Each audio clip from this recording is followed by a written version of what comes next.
तो अब कोटक महिंद्रा एएमसी के मैनेजिंग डायरेक्टर नीलेश शाह जुड़े हैं, उनसे समझते हैं कि मौजूदा बाजार उन्हें कैसे लग रहा है। नीलेश भाई, गुड मॉर्निंग।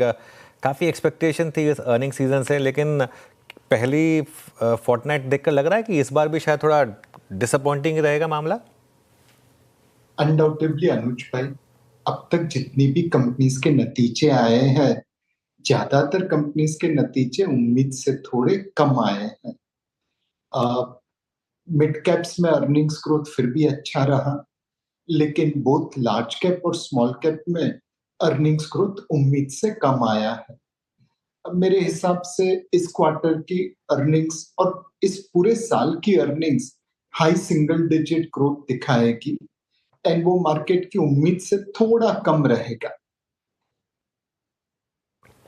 तो फिर एक सेक्टर जहां पर फिर भी नंबर्स अच्छे लगे मार्केट को, एटलीस्ट रिएक्शन काफ़ी अच्छा था, वो थे प्राइवेट बैंक्स। एटलीस्ट जो बिग वंस हैं, एचडीएफसी बैंक और आईसीआईसीआई बैंक। एक्सिस में भले ही थोड़ा सा प्रेशर था, क्या ये अभी भी मार्केट को बचा सकता है? ये सेक्टर क्या अभी भी लीड कर सकता है? मतलब अनुज भाई, एक अगर क्रिकेट की परिभाषा में कहे तो T20 मैच अब टेस्ट मैच जैसा बन गया है। तो रन तो बनेंगे, लेकिन अगर आप पर ओवर रन रेट देखेंगे तो वो कम होता जाएगा। मार्केट में रिटर्न जरूर बनेगा, लेकिन बहुत ही मॉडरेट बनेगा, हाई सिंगल डिजिट या लो डबल डिजिट। मुझे डर ये लगता है कि लोग 20-25% रिटर्न की उम्मीद में आ रहे हैं, और उन्हें उस प्रकार का रिटर्न मिलने की गुंजाइश बहुत कम है। तो अगर आप टेस्ट मैच खेलना चाहते हैं तो इस मार्केट में रिटर्न मिलेगा। अगर आप T20 देखना चाहते हैं तो इस मार्केट में शायद आपको डिसअपॉइंटमेंट ही मिलेगी। आजकल जर्सी लोग T20 की पहनते हैं, लेकिन उतरना टेस्ट मैच पे ही पड़ता है। नीलेश भाई, हो ही हो रहा है आजकल, है ना। जर्सी उसी का शौक चढ़ गया। अच्छा, मैं ये पूछ रहा हूँ नीलेश भाई कि ये PSU बैंक्स की प्राइस परफॉर्मेंस खल नहीं रही है आपको क्या? लुक एट SBI, इतना बड़ा इन्होंने वॉर चेस्ट तैयार किया, इतनी बड़ी कैपिटल रेज, बावजूद इसके स्टॉक सिंक हो रहा है। कुछ दिनों पहले इनकी FMC के साथ जो मीटिंग थी, उन्होंने कहा कि भाई आप अपनी जितनी भी सब्सिडरीज हैं उसमें अपने एसेट्स को मोनेटाइज कीजिए। बतेरे ट्रिगर आए, लेकिन डिलीवर नहीं कर पा रहे हैं स्टॉक्स अभी। PSUs पर आपका टेक क्या है? एक मार्केट में शॉर्ट टर्म भी होता है, लॉन्ग टर्म भी होता है। कई बार आप सोचते हैं कि अगर आप सब्सिडरीज को मोनेटाइज करें तो आपको फायदा होगा, बट ऐसा जरूरी नहीं है। अगर आपके पास सब्सिडरी की 100% वैल्यू रहती है तो उस सब्सिडरी का ग्रोथ आज नहीं तो कल आपकी बैलेंस शीट में, आपके मार्केट कैप में दिखेगा। मोनेटाइज करना शायद आपको एक शॉर्ट टर्म स्पाइक दे सकता है, बट 100% ओनरशिप रिटेन करना आपको लॉन्ग टर्म बेनिफिट दे सकता है। दूसरी चीज, मार्केट को शॉर्ट टर्म में डिमांड सप्लाई भी ड्राइव कर देती है।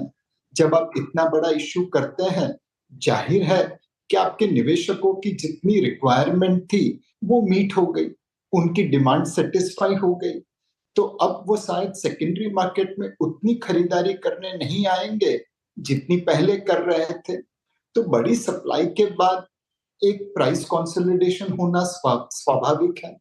इसमें डिमांड सप्लाई का रोल ज्यादा है रादर देन फंडामेंटल्स।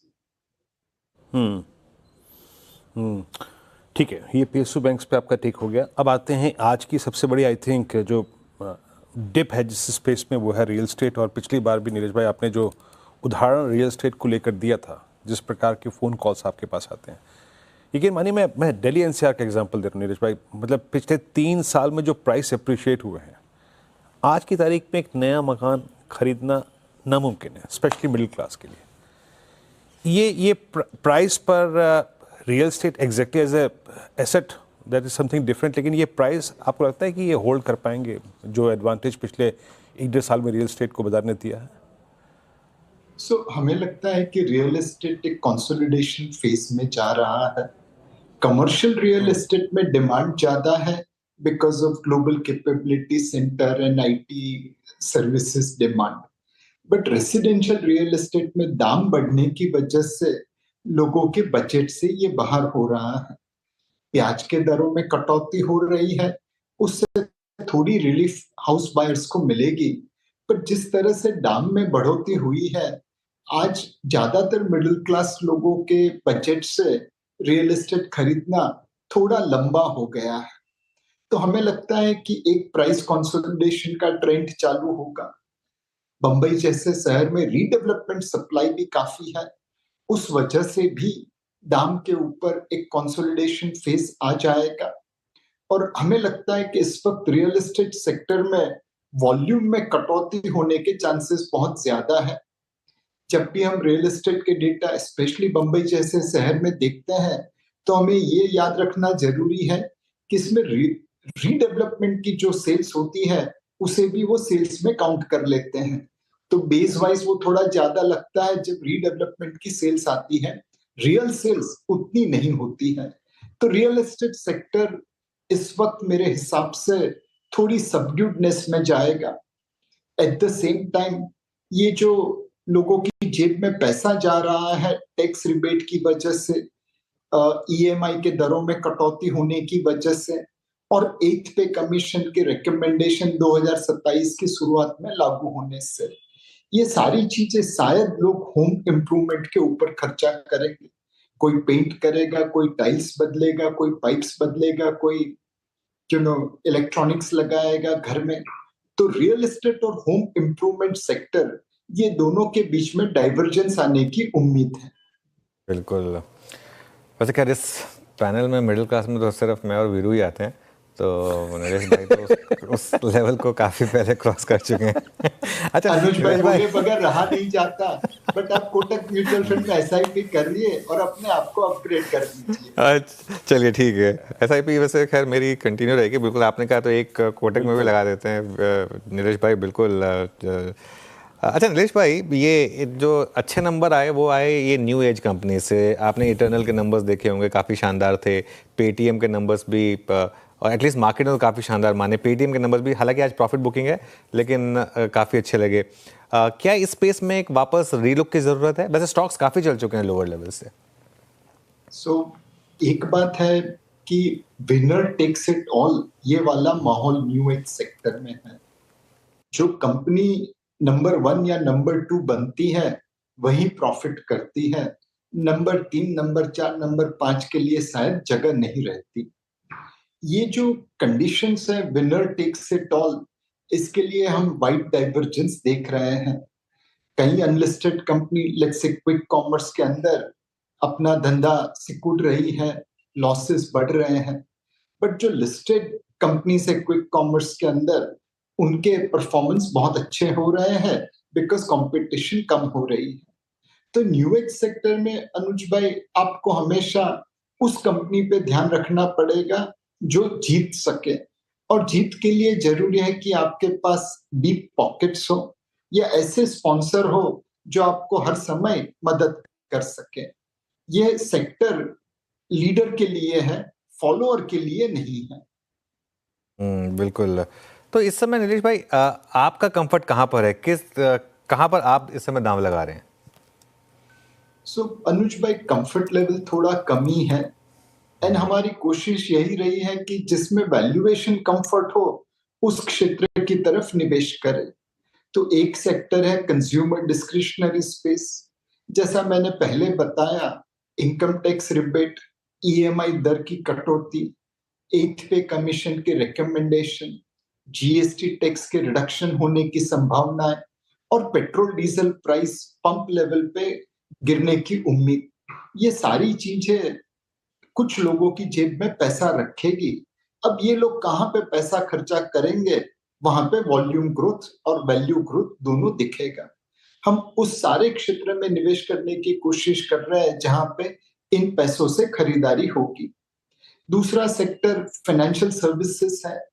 धीरे धीरे हमें लगता है कि लोग रियल एस्टेट से फाइनेंशियल प्रोडक्ट्स की तरफ निवेश करेंगे। रियल एस्टेट का शायद जो एक रिटर्न फेज था, अब कंसोलिडेशन फेज में जा रहा है। तो फाइनेंशियल सर्विसेज स्पेस, चाहे बैंकिंग हो, असेट मैनेजमेंट हो, इंश्योरेंस हो, एनबीएफसी हो, यहाँ पे कोशिश कर रहा है कि अच्छे वैल्यूएशन पे अवेलेबल कंपनीज में निवेश कर सके। बैंकिंग और कंज्यूमर डिस्क्रिशनरी, ये हमारे कंसेंसस कॉल है। आईटी में थोड़ा कॉन्ट्रा कॉल है, आईटी शेयर्स की काफी गिरावट हुई है, बट हमें लगता है कि मिड कैप आईटी कंपनीज में शायद अभी भी गुंजाइश है आउट परफॉर्मेंस की। वह लोग एआई को अच्छी तरीके से लिवरेज कर रहे हैं अपने क्लाइंट्स के लिए। अब वो सस्ता और फास्ट सॉल्यूशन प्रोवाइड कर रहे हैं और इसके लिए इनमें वॉल्यूम ग्रोथ अभी भी आ रहा है।